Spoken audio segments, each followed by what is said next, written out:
Hi everyone, I thought I would share 3 simple ideas using Google tools that you already use. And the idea here is that these are easy and hopefully they could be helpful to you. So let's start with our good old friend Google Docs. Very often we will create some kind of a template for students to fill in. Often we will make a copy for each student in Google Classroom, for example. But it can be difficult sometimes to distinguish what the student added to the document versus what was already there. So I wanted to show you this tip on how to create a little box with font in a different color to help distinguish that. Here's what you do. You come to the Insert menu, you choose Table, and you choose the very first one by one. It makes a single cell table. And if you want to, you can come up to the text color and change it to something different, maybe blue. What then happens when you make a copy for each student is when they come in to fill in this box, it's going to look very different and be clearly set off from what you had in the template. The second tip is for Google Slides presentations. Did you know that you can take a picture on your smartphone's camera and insert it directly into a Google slide? The way that you do it is you install the Google Slides app, and definitely encourage your students who have smartphones to do the same.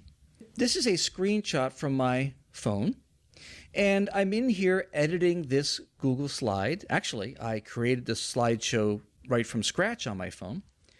And when you're in editing, you'll see a big plus symbol right here.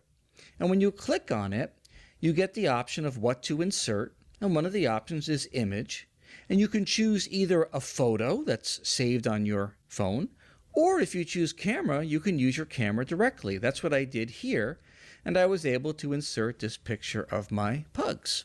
I'd point out that in addition to the convenience of this, we can teach students to use original media for their presentations. As we think about fair use and copyright, let's remember that if you took the photo, you can definitely use it because you own it. Okay, our third tip has to do with using Google Sheets, and specifically with using charts from Google Sheets. So you see, this is actually the same Google Doc as before. I wanted to show you there's a chart in this doc. Now, where did the chart come from? It actually came from this Google spreadsheet. And I put some data into the sheet and I created a chart. This is a very common use of spreadsheets, and you can make it as pretty as you want. I just kept it very simple.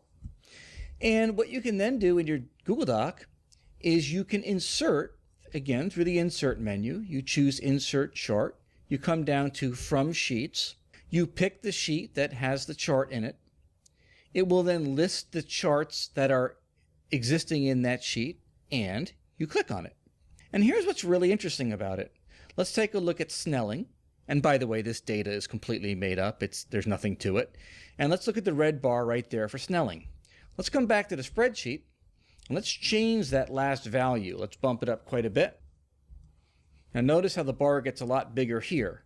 Coming back to our doc, we're given the option to update. And when we update it, notice how the chart now reflects what's in the spreadsheet. So the two are linked together. I hope you found those 3 tips helpful. I will share this Google Doc with you all so you can play around with it. And I would love to get together to help you get started with this or any other tech integration ideas. Take care.